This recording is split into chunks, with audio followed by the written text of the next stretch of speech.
नमस्कार दोस्तों, स्वागत है आप सभी का पाथफाइंडर पर। कनाडा की ऑडेसिटी आपको लिटरली हैरान कर देगी। एक नई रिपोर्ट सामने आई है जिसमें कि कनाडा ने ये कहा है कि हम लोग भारत के साथ अपने संबंधों को बेटर करना चाहते हैं, अपनी डिप्लोमेटिक टेंशन्स को ख़त्म करना चाहते हैं, लेकिन उसके पहले इंडिया ये मान जाए कि निज्जर केस में उनकी इन्वॉल्वमेंट थी। ये वाली जो रिपोर्ट है सबसे पहले कनाडा के जाने माने अखबार द ग्लोब एंड मेल के द्वारा दोस्तों इस रिपोर्ट को पेश किया गया है, जिसमें कि उन्होंने बताया है कि हम लोग इंडिया के साथ अपनी रिलेशनशिप को ठीक करना चाहते हैं, क्योंकि अब उनका ये दावा है कि अब हमारे पास इंडिया के खिलाफ स्ट्रॉन्ग एविडेंस है। जी हाँ, उन्होंने यहाँ पर स्पेसिफिकली इस बात को मेंशन किया है कि इंटेलिजेंस नहीं बल्कि इस बार हमारे पास सबूत है जिसके बेसिस पे हम ये प्रूफ कर देंगे कि इस पूरे मामले में इंडिया की इन्वॉल्वमेंट थी। लेकिन अब हम लोग केवल ये चाहते हैं कि इंडिया सबसे पहले इस चीज़ को एडमिट करे कि इंडियन डिप्लोमैट्स इस चीज़ में इन्वॉल्व थे, एंड साथ में उसके बाद भी कनाडा के द्वारा इंडिया से दो बड़ी डिमांड्स की यहाँ पर पेश करी गई है। इन दोनों ही चीज़ों के बारे में हम लोग चर्चा करने वाले हैं। सबसे पहले तो ये रिपोर्ट में क्या क्या बातें कही गई हैं, एंड मोस्ट इम्पॉर्टेंटली ये क्या वो दो डिमांड्स हैं जो कि यहाँ पर सामने रखी गई हैं, उसके बारे में चर्चा भी करी जाएगी। आइए शुरू करते हैं दोस्तों मेरे साथ। मेरा नाम है अनिरुद्ध। यदि आप लोग हमें फॉलो करना चाहते हैं, हमारे लेक्चर्स के अपडेट्स को प्राप्त करना चाहते हैं, तो यहाँ पर दिए गए टेलीग्राम चैनल्स के माध्यम से ऐसा कर सकते हैं। दोस्तों आगे बढ़ने से पहले आप सभी के लिए दिवाली के शुभ अवसर पर अनअकैडमी एक बहुत ही शानदार ऑफर लेकर आया है। हमारे सारे के सारे ऑफलाइन बैचेस में आपको यूपीएससी का जो जीएस बैच है वो मिल रहा है एक स्पेशल प्राइस ऑफ ओनली 59,999। और हमारे जो ऑफलाइन सेंटर्स हैं वो नई दिल्ली के करोल बाग, नई दिल्ली के मुखर्जी नगर एवं उत्तर प्रदेश के प्रयागराज और बिहार की राजधानी पटना में आ चुके हैं, जहां पर सभी जगह हमने सेम प्राइजेस को अब अवेलेबल करवा दिया गया है। अगर आप इंटरेस्टेड हैं हमारे सेंटर्स को डेफिनेटली विजिट कीजिए। अदरवाइज आप लोग नीचे दिए गए इन फ़ोन नंबर्स पर फ़ोन भी कर सकते हैं। एंड ऑल्सो आपको हमारे सेंटर्स में जीएस के साथ साथ सीसैट, ऐसे writing classes, current affairs coverage जैसी चीज़ें भी अवेलेबल करवाई जाएंगी। इसके अलावा अगर आपको फ्री स्टडी मटेरियल चाहिए तो हमारी नई ऐप को डाउनलोड करना बिल्कुल ना भूलें। इसका लिंक भी डिस्क्रिप्शन बॉक्स में नीचे दिया गया है। All right, so directly coming to the report. सबसे पहले तो मैं आपको बता दूं कि ये वाली जो रिपोर्ट है कनाडा का एक जाना माना न्यूज़पेपर है द ग्लोब एंड मेल के नाम से, जो कि यहाँ पर इस रिपोर्ट को सबसे पहले इन्होंने पेश किया है। इस रिपोर्ट में इन्होंने बताया है कि प्रेफर्ड रूट ऑफर किया गया है कैनेडियंस के द्वारा, जिसके माध्यम से कि वो इंडिया के साथ अपनी रिलेशनशिप को ठीक करना चाहते हैं। और इसमें उन्होंने कुछ 3-4 अलग अलग एलिमेंट्स की बात करी है। सबसे पहले तो उन्होंने डी एस्केलेशन ऑप्शंस की बात करी है कि क्या क्या ऑप्शंस हैं जिसके माध्यम से दोनों देशों के बीच में टेंशन्स कम हो सकती हैं। एंड नंबर 2, उन्होंने एविडेंस दिया है of the involvement of Indian officials in violence targeting pro Khalistani elements in the country. Now सबसे पहले I will come to the demands, जो कि इन्होंने डिमांड्स की बात करी है। पहली डिमांड दोस्तों इनके द्वारा करी गई है कि इन्होंने कहा है कि जो गैंगस्टर लॉरेंस बिश्नोई है ये कहते हैं कि इंडिया इस चीज़ को एडमिट करे कि लॉरेंस बिश्नोई जो है वो इंडियन डिप्लोमैट्स के साथ मिलकर काम कर रहा है। एंड दूसरी इन्होंने इसी में डिमांड में कहा है कि वो लॉरेंस बिश्नोई के जो भी गैंग मेंबर्स जो कि कनाडा में ऑपरेशनल हैं वो अब आगे जाकर के किसी प्रकार का काम ना करें। इन्होंने सीज एंड डिसिस्ट की बात करी है कि लॉरेंस बिश्नोई के जो भी सिंडिकेट मेंबर्स हैं जो कि कनाडा में ऑपरेशनल हैं वो कोई भी ऐसा वैसा काम ना करें। नाउ ये वही वाला एंगल है जो आपको याद होगा, जो आज से लगभग 10 दिन पहले कनाडा के पीएम जस्टिन ट्रूडो ने खुद ही इस बात को पब्लिकली कहा था कि इंडियन डिप्लोमैट्स और लॉरेंस बिश्नोई गैंग के बीच में कनेक्शन है। और आज उसी चीज को लेकर एक बार फिर से डिमांड को पेश किया गया है। लेकिन जो दूसरी डिमांड है ये ज्यादा सरप्राइजिंग बन जाती है। आपको याद होगा पिछले साल जब इंडिया के ऊपर एलिगेशंस लगाए गए थे गुरपतवंत सिंह पन्नू को लेकर कि इनके ऊपर जो अटेम्प्ट ऑफ मर्डर किया गया है इसमें इंडिया का कोई ना कोई रोल है, तो उसके बाद इंडिया के द्वारा एक इंक्वायरी को शुरू किया गया था। आप सभी को ये वाली खबर पिछले साल से याद होगी। लेकिन अब कनाडा ये कहता है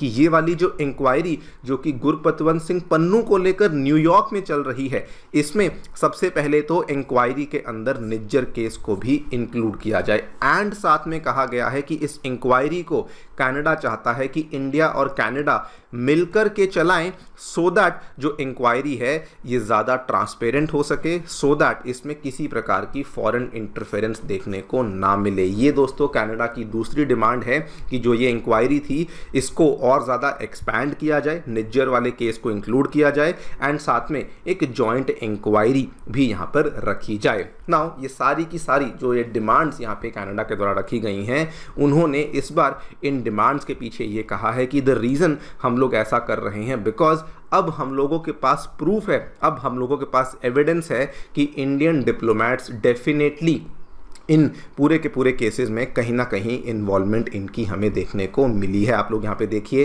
कि हमारी जो RCMP है, रॉयल कैनेडियन माउंटेड पुलिस, और इवन जो कनाडा की जो सिक्योरिटी इंटेलिजेंस सर्विस है, उन्होंने एक्सटेंसिव एविडेंस गैदर कर लिया है और उन्होंने कुछ कम्युनिकेशंस को भी इंटरसेप्ट किया है जिसमें कि एक तरफ इंडिया के डिप्लोमेट्स थे, दूसरी तरफ क्रिमिनल प्रॉक्सीज थी, जिसके माध्यम से ये सारा का सारा गेम कनाडा के अंदर चल रहा था। और उन्होंने अब इस बात को बड़ी क्लियरली मेंशन किया है कि अब हमारे पास स्ट्रॉन्ग एविडेंस है, इंटेलिजेंस नहीं, अब हमारे पास एविडेंस है that goes all the way up to the highest level and because हमारे पास ये सब आ चुका है इसीलिए हम लोग आपसे ये वाली डिमांड्स को बेसिकली मांग रहे हैं। ये दोस्तों जो दूसरी बात इन्होंने कही है कि हमारे पास आज की डेट में इंटेलिजेंस नहीं बल्कि एविडेंस है, आपको याद करवा दूं, आज से 11 दिन पहले जस्टिन ट्रूडो ने जब वो इलेक्शन कमीशन के सामने पेश हुए थे तो उन्होंने उस टाइम पर कहा था कि कोई एविडेंस अवेलेबल नहीं है, हमारे पास केवल प्राइमरीली इंटेलिजेंस थी और इसीलिए हमने इंटेलिजेंस के बेसिस पर ही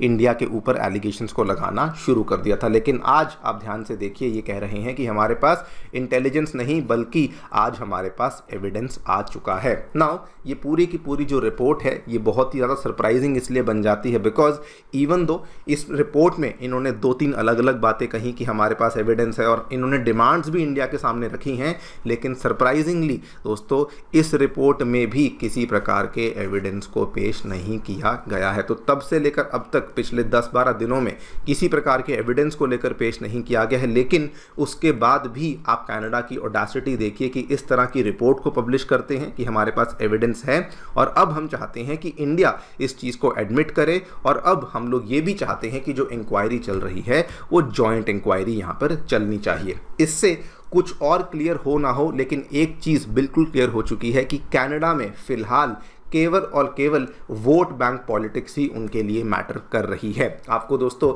एक पुराना उदाहरण भी दे देता हूं, 2018 की बात है। उस टाइम पे कनाडा की मिनिस्ट्री ऑफ पब्लिक सेफ्टी के द्वारा एक रिपोर्ट को रिलीज किया गया था। उस रिपोर्ट में बेसिकली कनाडा के ऊपर होने वाले जो टेररिस्ट थ्रेट्स हैं उनको आइडेंटिफाई किया गया था और उसी रिपोर्ट में इन्होंने आइडेंटिफाई किया था कि जो सिख एक्सट्रीमिज्म है वो भी कनाडा के लिए एक बहुत ज़्यादा बड़ा सिक्योरिटी कंसर्न बना हुआ है। लेकिन दोस्तों उस टाइम पर भी ये वाली रिपोर्ट को सामने आने नहीं दिया एंड जब बहुत सारी सिख कम्युनिटी ने कनाडा में इसके अगेंस्ट धरना प्रदर्शन किया तो जो ट्रूडो एडमिनिस्ट्रेशन थी उन्होंने रिपोर्ट को रिवाइज कर दिया और जो भी सिख एक्सट्रीमिज्म को लेके रेफरेंसेस थे उन सभी रेफरेंसेस को उनके द्वारा यहां से ओमिट कर दिया गया था। एंड इतना ही नहीं दोस्तों, ये वोट बैंक पॉलिटिक्स का जो सिलसिला है ये कोई आज से नहीं चल रहा, उसके पहले से ही चल रहा है। बिकॉज अगर आप 2015 का जो कनाडा का जनरल इलेक्शन देखेंगे तो वहाँ पर भी जो जस्टिन ट्रूडो की लिबरल पार्टी है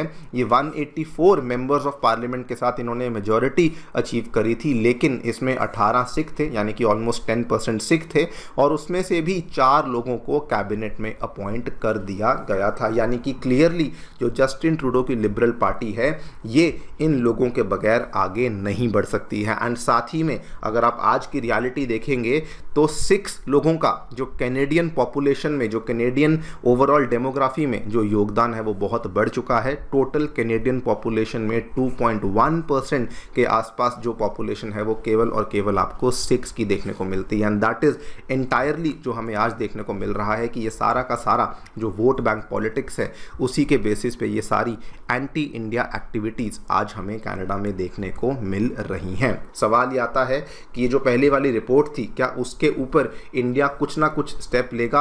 I really don't think so India इस चीज़ को लेकर कोई भी स्टेप लेगा। अगर हम लॉरेंस बिश्नोई की बात करें, इंडिया आज से नहीं पहले से भी कई बार बोल चुका है कि हम लोग आपको इन्फॉर्मेशन देंगे, लेकिन आपको हेल्प करनी होगी लॉरेंस बिश्नोई के गैंग मेंबर्स को पकड़ने में। लेकिन वहाँ पर कनाडा के द्वारा कोई हेल्प नहीं करी गई है, बल्कि इंडिया के जो हाई कमिश्नर थे मिस्टर संजय वर्मा, जो कि वापस भारत आ चुके हैं, उन्होंने आकर के ये क्लियरली बोल दिया है कि कनाडा ने हमारे साथ बैकस्टैब किया है और हम लोग बिल्कुल भी कनाडा के साथ अब कोऑपरेट नहीं करने वाले हैं। संजय वर्मा जी ने तो यहाँ तक कह दिया है, उन्होंने बल्कि अपील करी है इंडिया में पेरेंट्स के साथ कि प्लीज़ अपने बच्चों को कनाडा भेजने से पहले 2 बार सोचिए। इनडायरेक्टली नहीं, डायरेक्टली वार्निंग दे दी है कि कनाडा अपने बच्चों को भेजने का कोई भी फ़ायदा नहीं है। यानी कि रिलेशनशिप हमारी अब डेफिनेटली काफ़ी ज़्यादा ख़राब हो चुकी है। देखते हैं क्या होता है। ये वाली जो रिपोर्ट जिसकी हमने बात करी है, देखते हैं इसको लेकर भी हमारी गवर्नमेंट कोई रिप्लाई देती है नहीं। बाकी आप लोग जो भी सोचते हैं डेफिनेटली बताएं कमेंट सेक्शन में। Thank you so much for listening, stay tuned.